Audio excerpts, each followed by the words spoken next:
Jelang kunjungan Presiden Joko Widodo ke Kabupaten Gianyar, Bali, viral sejumlah baliho pasangan Capres-Cawapres Ganjar Pranowo dan Mahfud MD dicopot. Tentunya hal ini menuai polemik. Di sisi lain, Humas Polda Bali menyebut tidak benar dilakukan pencopotan pada baliho pasangan Capres dan Cawapres tertentu, melainkan semua baliho diturunkan untuk kebersihan dan kerapihan tata kota, khususnya di sepanjang Jalan Denpasar, Badung, hingga Gianyar yang menjadi kunjungan kerja Presiden Republik Indonesia selama di Bali. Untuk membahas lebih jauh terkait hal ini, sudah bergabung bersama kami Jubir TPN Tama S. Langkun, politisi PDIP Ciko Hakim, dan pengamat politik Ray Rangkuti. Selamat malam, Bapak-Bapak. Selamat malam. Selamat malam. Selamat malam. Saya ke Bang Ciko dulu, Bang Ciko. Nah, tanggapan Anda sebagai kader PDIP dan juga Jubir TPN ini, tanggapannya, maksud saya dari tim kampanyenya Ganjar Pranowo yang balihonya dicopot. Apa tanggapan Anda? Sangat kecewa dan prihatin tentunya, apalagi bagi saya yang juga selain jubir dari TPN Ganjar Mahfud, juga sebagai kader Partai Demokrasi Indonesia Perjuangan, kami mengetahui bahwa, dan semua orang mengetahui bahwa Bali itu adalah kandang banteng selain di Jawa Tengah. Bahkan Bali perolehan suara PDI Perjuangan dia hampir 50% kalau tidak salah terakhir. Nah, kami menyayangkan apa yang dilakukan dan kita sekarang sedang sering dipertontonkan dengan unjuk gigi dari kekuasaan. Dari kekuasaan ini unjuk gigi saya rasa melebihi dari kewenangan yang telah diberikan oleh rakyat, dan saya ragu untuk mengatakan bahwa ini adalah langsung perintah dari orang tertinggi di Republik ini, tapi anak buah itu selalu mencium gelagat kemana pemimpinnya mengarah. Jadi kadang-kadang perilaku-perilaku penjilat pun ya mengikuti arah daripada apa yang dia pikir arah dari pemimpinnya. Dan saya sangat menyayangkan ini, dan kita mengetahui bahwa kita akan menyongsong pemilu 2020 tadi, tentu masyarakat akan menilai. Bahkan pemilu ini bisa jadi tidak akan menjadi pemilu yang jujur, adil, dan bersih. Dan jika tadi saya mendapat informasi juga bahwa Kepala Satpol PP-nya mengatakan bahwa ini untuk membangun suasana netral saja, seperti itu. Yang bahkan kemarin disebut-sebut dalam perbincangan meja makan di istana bahwa Pak Jokowi atau Presiden juga diminta untuk tetap netral. Apakah Anda melihat ini lebih ke arah netralitas atau lebih kepada memang sebuah campur tangan kekuasaan untuk mengeliminir wajah-wajah tersebut begitu?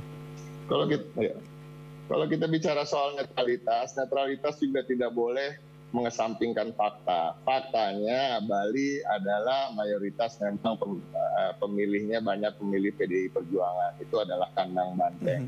Dan faktanya memang antusias masyarakat Bali menyambut pemilu dari tahun ke tahun, dari pemilu ke pemilu selalu memang sangat besar, dan antusias dari kader-kader di sana memasang baliho maupun bendera juga sangat semangat. Nah, seperti juga kalau kita mau bicara soal netralitas, ya biarin aja semua bendera dan baliho yang ada dibiarkan aja, toh memang ini hari-hari di mana ini kita menuju masa kampanye, jadi tidak ada yang salah dengan itu. Dan saya rasa kan semua itu juga melalui prosedur, ada perizinan memasang bendera, memasang baliho, gitu kan.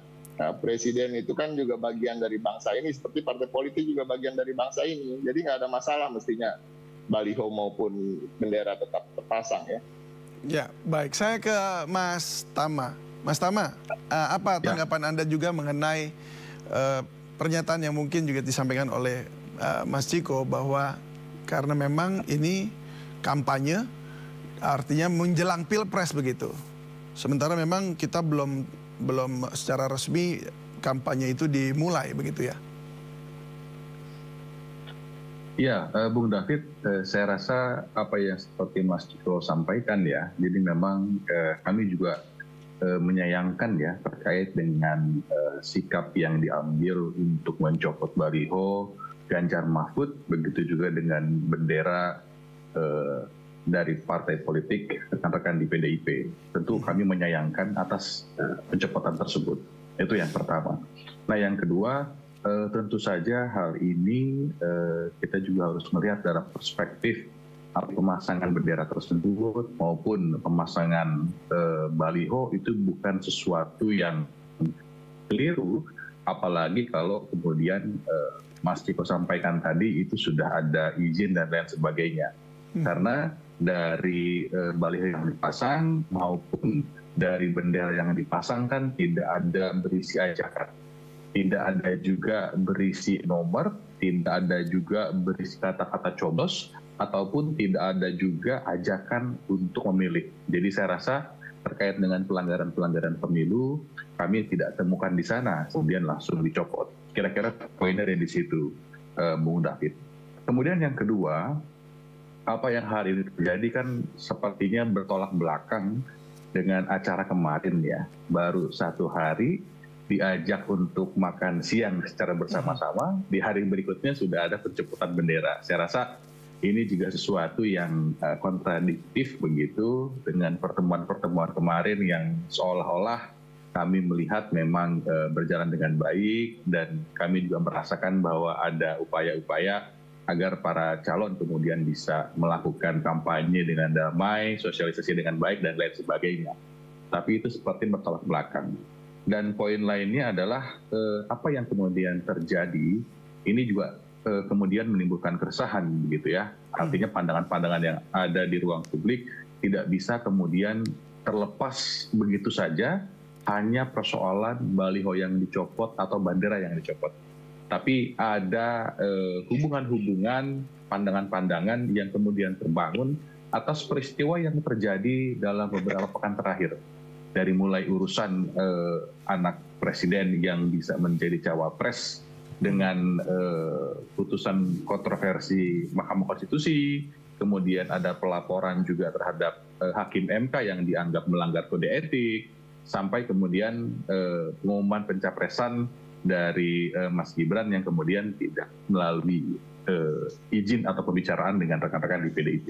Jadi kemudian itu menjadi rangkaian atau rentetan peristiwa yang kemudian terbangun asumsi bahwa ini ada problem begitu ya dengan pencopotan bendera maupun baliho yang terjadi hari ini.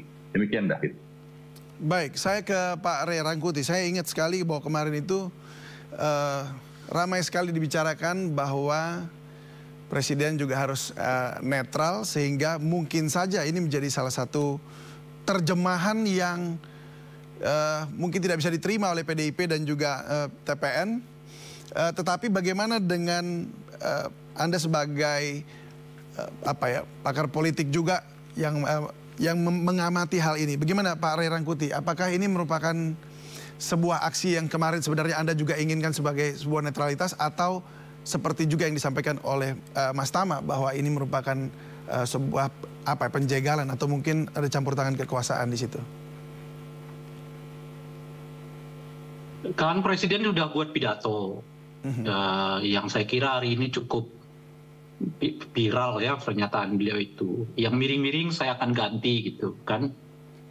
Nah ini tinggal ditindaklanjuti aja oleh PDI Perjuangan ya, untuk menyampaikan surat kepada Presiden, tentu melalui Menteri Dalam Negeri ya, yang menyatakan untuk mengevaluasi kinerja dari PJ Gubernur Bali ini gitu.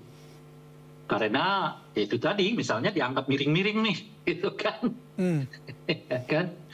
Nah jadi ya diadukan saja sih menurut saya oleh PDI ke Presiden ya, melalui Menteri Dalam Negeri, untuk dilihat ya, dievaluasi ya dan sebagainya gitu. Sebab kenapa gitu. Nah ini kita ke sana ya. Pertama adalah sekarang masa sosialisasi namanya. Jadi setiap partai politik maupun caleg ya memiliki hak untuk melakukan sosialisasi kepada masyarakat tentang kesertaannya di dalam pelaksanaan pemilu. Nah sosialisasi itu tentu ragamnya banyak. Salah satunya adalah penyebaran spanduk, baliho, ya, bendera, macam-macam dan seterusnya gitu. Nah selama sosialisasi ini wilayah penegakan hukumnya itu ada dua, satu di Bawaslu, Dan yang kedua tentu saja di pemerintahan daerah. Ya. Yang berkaitan dengan Bawaslu, tadi sudah disampaikan oleh Bung Tama ya. Misalnya kalau ada dalam berbagai ragam atau alat peragak sosialisasi itu dengan bunyi yang mengajak orang untuk memilih ya caleg tertentu, partai tertentu gitu ya, atau calon presiden tertentu gitu. Nah itu yang menindaknya nanti adalah Bawaslu gitu ya. Kalau yang berkaitan dengan tata kota, kebersihan kota, ya kepatutan kota, kelayakan spanduk-spanduk dibuat macam-macam. Nah tentu itu bisa langsung melibatkan pemerintah daerah, tapi juga bisa melalui Bawaslu gitu. Nah cuma pertanyaannya adalah apakah sudah ada aturan yang jelas yang menjadi dasar bagi entah itu Bawaslu maupun nanti pemerintah daerah untuk melakukan penindakan terhadap entah itu baliho, spanduk macam-macam atau tidak gitu ya. Sebab kalau dalam kasus ini kan baliho-baliho ini sudah lama itu ada di tempat yang bersangkutan. Nah kalau dianggap tidak sesuai dengan katakanlah aturan, entah itu sifatnya perda, entah itu sifatnya keputusan gubernur atau apalah sifatnya itu, ya mestinya kan sejak dari dulu itu tidak diperkenankan untuk meletakkan yang bersangkutan ya alat peraga itu di tempat-tempat yang dimaksud gitu ya. Tapi kalau cuma sekedar karena presiden datang lalu ya baliho itu diturunkan gitu ya, saya kira itu yang jadi pertanyaan, di mana dasarnya kalau presiden datang lalu alat-alat peraga harus diturunkan gitu ya. Nah kenapa gitu? Karena semua tindakan pemerintah itu harus berdasarkan aturan, nggak bisa semena-mena gitu ya. Nah disitulah menurut saya tadi mengapa PDI perlu mengajukan, kalau merasa keberatan ya perlu berkirim surat kepada presiden ya agar mengevaluasi ya kinerja dari yang bersangkutan gitu. Apakah tindakannya tepat, pas ya sesuai dengan yang kita maksud itu tadi, karena adalah merupakan hak bagi setiap ya peserta pemilu ya untuk melakukan sosialisasi sebelum masuk ke tahapan kampanye yang 75 hari itu gitu. Nah di situ menurut saya poinnya tuh. Tapi kalau pertanyaannya apakah wali kota, bupati, gubernur berhak untuk menurunkan? Mereka juga punya hak untuk menurunkan itu. Ya kalau misalnya tadi dianggap ya tidak sesuai aturan peletakannya gitu ya, mengganggu kepentingan publik gitu ya, atau merusak lingkungan hidup gitu. Nah itu mereka bisa turunkan gitu. Tapi ya itu tadi karena semua tindakan ya pemerintah itu harus berdasarkan aturan. Nah ini mengingat bahwa bendera itu, spanduk dan sebagainya telah lama ada di sana dan tidak pernah dipersoalkan baik oleh pemerintah daerah maupun oleh Bawaslu gitu ya, Bawaslu provinsi atau Bawaslu kabupaten kotanya gitu. Maka setelah presiden mau datang lalu diturunkan, ya itu pertanyaannya dasarnya itu apa? Apa dasarnya kalau presiden datang maka spanduk-spanduk macam-macam itu tidak boleh ada di lingkungan yang sudah ada sebelumnya gitu. Baik, saya ke Bang Ciko lagi. Bang Ciko, jadi gimana? PDIP akan mengajukan surat atau kemudian bagaimana menyampaikan keberatan? Beberapa jam lalu. Oke, beberapa jam lalu kami sudah menyerahkan untuk teman-teman di DPD PDI Perjuangan Bali untuk melakukan hal-hal yang dianggap perlu, termasuk mengkritisi secara publik maupun secara resmi kepada pemerintah daerah setempat. Jadi kami tunggu teman-teman di sana karena itu adalah wilayah mereka, dan saya yakin ada kemarahan dan kekecewaan dan mereka akan segera melakukan apa yang harus dilakukan. Tapi kan kita bisa melihat gini loh, ini adalah bagian dari rentetan kejadian yang kita sayangkan di negeri ini akhir-akhir ini. Jadi karena putra dari presiden mencalonkan diri sebagai calon wakil presiden melalui proses yang dipertanyakan oleh publik tentang fair dan keadilannya, apalagi melalui proses di MK yang kebetulan ketua MK-nya adalah seorang pamannya. Jadi ini adalah rentetan di situ. Ini yang dilihat publik. Kita nggak bisa menafikan itu. Ini yang dilihat publik. Ini yang dilihat oleh kami. Jadi mayoritas masyarakat Indonesia menyayangkan hal-hal ini terjadi, dan rentetan ini akan terus bergulir. Jadi kita melihat adanya upaya-upaya dari kekuasaan untuk memenangkan salah satu calon gitu, keberpihakan pada salah satu calon. Netralitas ini memang harus terus kita gaungkan bahwa kita ingin segalanya berlaku netral, tapi agak sulit rasanya untuk percaya bahwa akan bisa begitu netral ya dengan apa yang menjadi situasi sekarang. Oke, baik. Apakah dengan posisi Bali yang sebenarnya hampir semuanya ada bersama-sama dengan mungkin dengan PDIP begitu ya, itu akan terancam posisinya ketika kemudian seorang nama Gibran Rakabuming begitu kemudian menjadi bacawa pres? Apakah itu menjadi sebuah potensi ancaman begitu?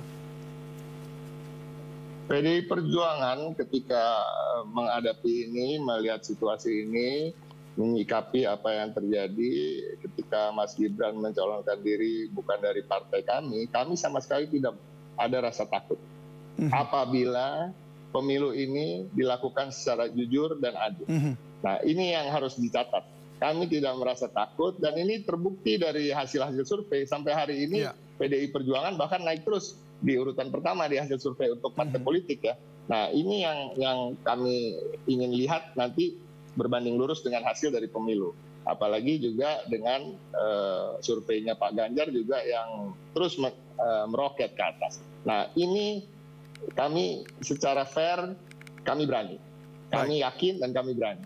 Tapi ya ini, kalau kita tidak mengingatkan terus bahwa kekuasaan harus netral, aparat harus netral, ini akan bisa berbalik kepada kami. Tapi ya secara fair, kalau ini dilakukan secara fair, semuanya secara jujur, adil, kita sangat yakin bahwa kita akan memenangkan pertarungan ini.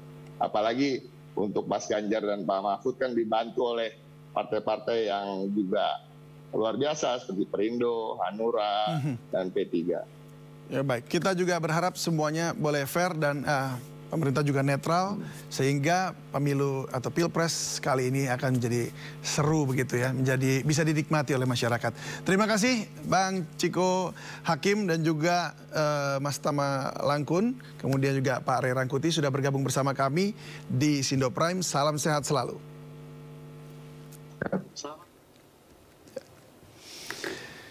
Ya, dan pemirsa, kami akan kembali dengan sejumlah informasi menarik lain.